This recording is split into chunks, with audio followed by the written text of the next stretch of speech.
7월 13일 말씀 묵상을 시작하겠습니다. 오늘 말씀은 출애굽기 20장 1절부터 17절까지의 말씀입니다.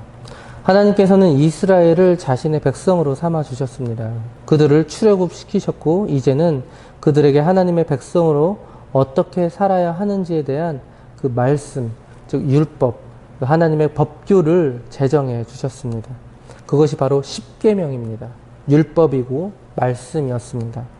1절입니다. 하나님이 이 모든 말씀으로 말씀하여 이르시되, 출애굽기 20장 1절은 이 십계명의 근원이 어디인지를 분명하게 말해주죠.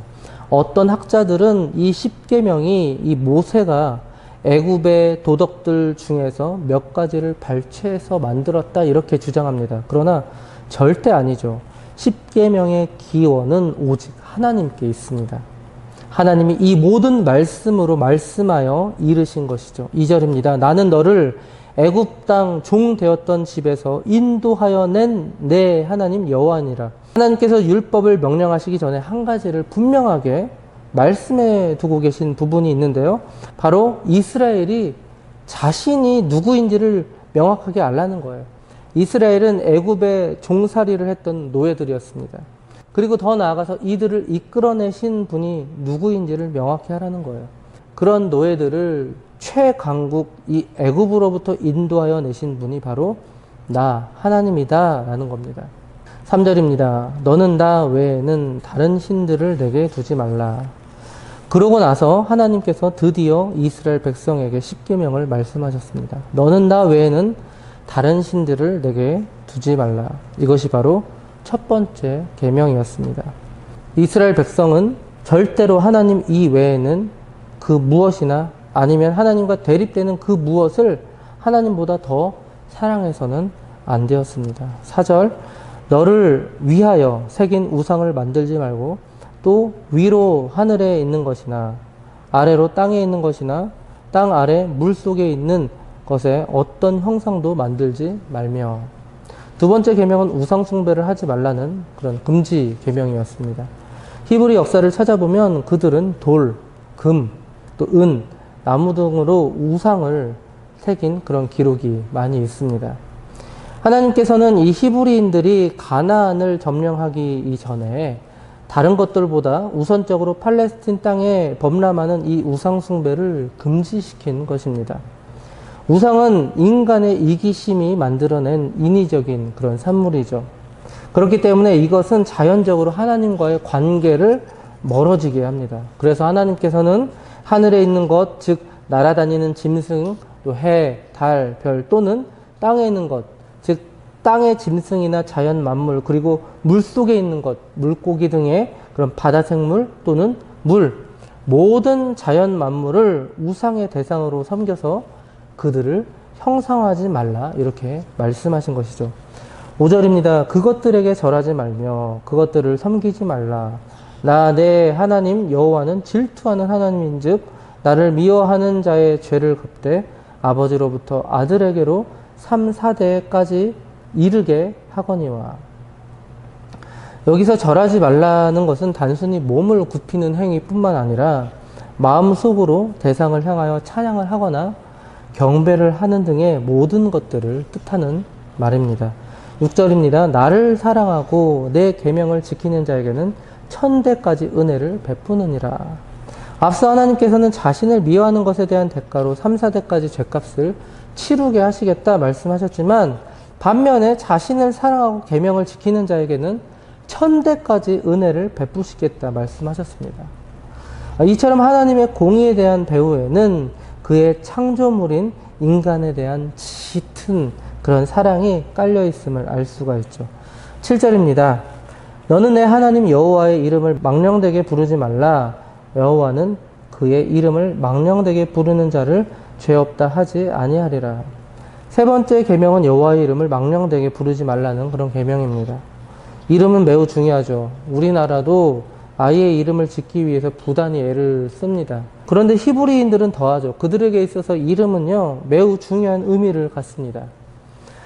그들은 이름을 통해서 한 개인의 존재, 즉 품성, 그리고 속성, 그리고 인격을 찾기 때문이죠. 즉 이름이 그 사람의 전부라고 해도 절대로 과언이 아니었습니다. 그런데 하나님께서 자신의 이름을 이스라엘에게 가르쳐 주셨습니다.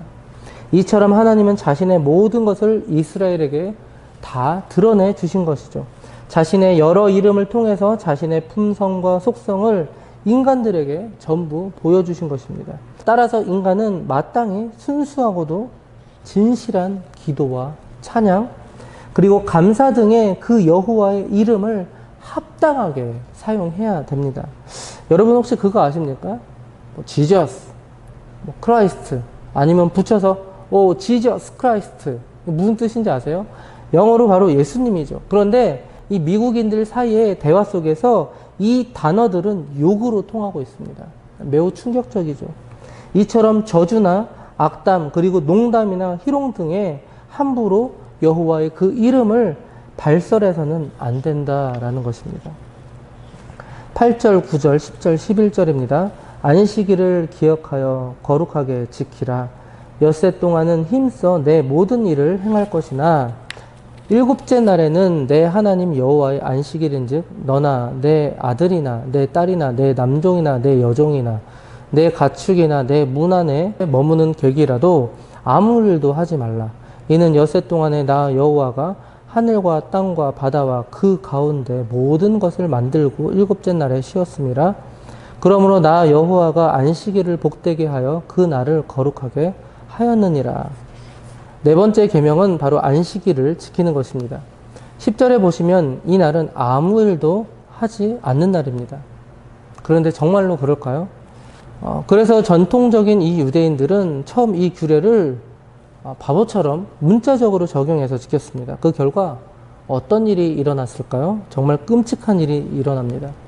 마카비 시대에 전쟁이 일어납니다. 적들은 일부러 이 안식일에 이 유대인들을 침공하죠.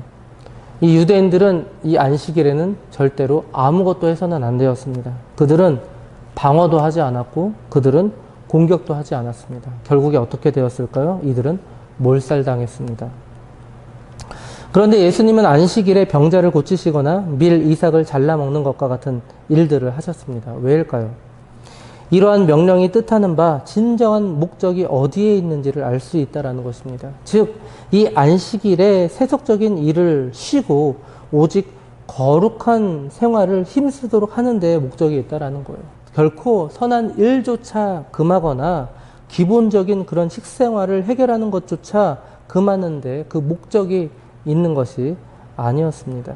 12절입니다. 내 부모를 공경하라. 그리하면 내 하나님 여호와가 내게 준 땅에서 내 생명이 길리라. 다섯 번째 계명은 부모를 공경하는 것입니다. 보통 5계명부터는 사람과 사람 사이의 관계 속에서 지켜야 하는 그런 하나님의 말씀으로 알고 있는데요. 그 중에 첫째가 바로 부모 공경이라는 거예요. 따라서 우리는 부모를 공경하되 하나님을 경외하듯 섬겨야 한다는 것입니다. 모든 사람들에겐 동일하게 다 부모가 있죠. 즉, 그 사람이 있다는 것 자체는 그 사람을 낳아준 부모가 있다는 거예요. 모든 인간들, 수십억의 모든 인간들의 공통점입니다. 즉, 우리는 부모를 통해서 하나님을 바라볼 수가 있어야 합니다. 부모의 사랑을 통해서 우리는 하나님의 사랑을 배울 수가 있는 것이죠. 그렇기 때문에 우리는 부모님을 공경하지 않을 수 없는 것입니다. 부모를 공경하지 않는 자가 하나님을 사랑한다 말할 수 없다라는 것이죠. 13절입니다. 살인하지 말라. 여섯 번째는 살인하지 말라는 말씀입니다. 하나님께서는 생명을 귀하게 여기셨죠. 즉 생명을 위협하는 모든 행위에 대해서 금지 명령을 내리셨습니다. 왜냐하면 모든 생명이 하나님께 속해 있기 때문입니다. 그리고 모든 인간은 하나님의 형상을 따라 지음받았기 때문이죠. 따라서 이를 어기는 것은 결과적으로 곧 하나님의 주권에 대한 도전인 것이었습니다.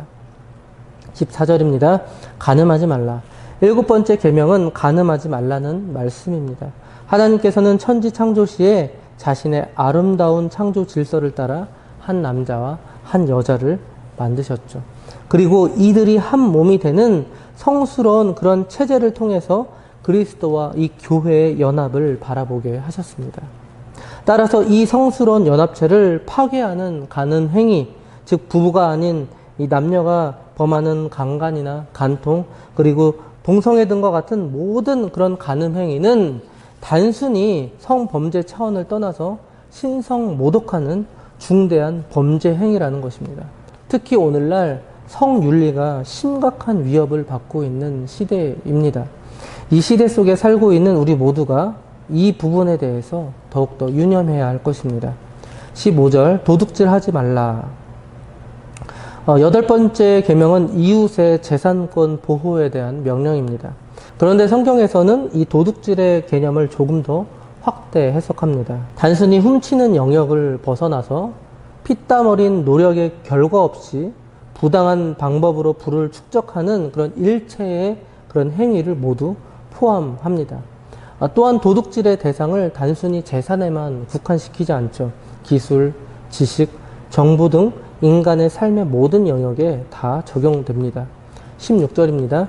내 이웃에 대하여 거짓 증거하지 말라.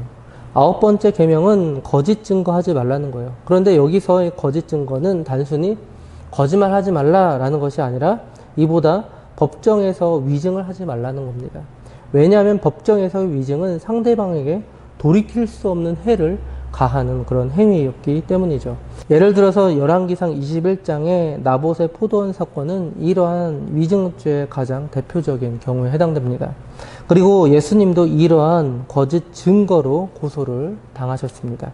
그러므로 율법은 만일 어떤 사람의 증언이 거짓으로 판명이 되면 그 위증인은 피고인이 받을 형벌을 대신 받도록 규정하고 있습니다.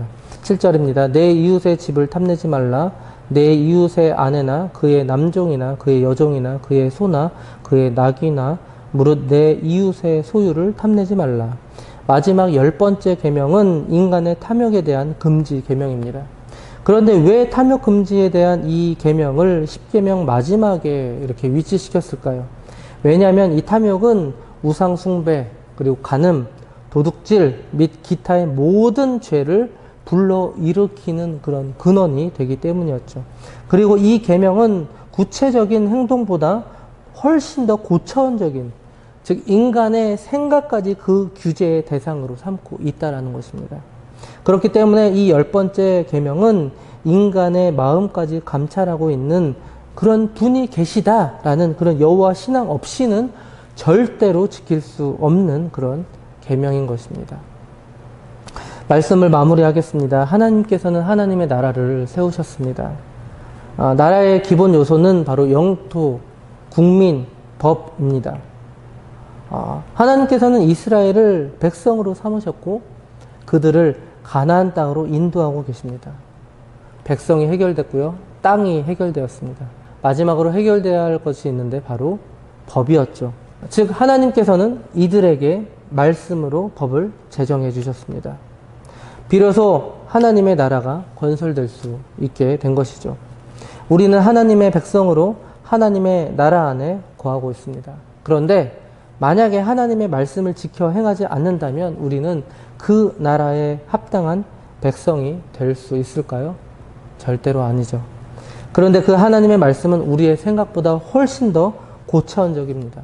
왜냐하면 눈에 보이는 행함은 물론이거니와 마음의 생각까지 우리가 다스려야 하기 때문입니다.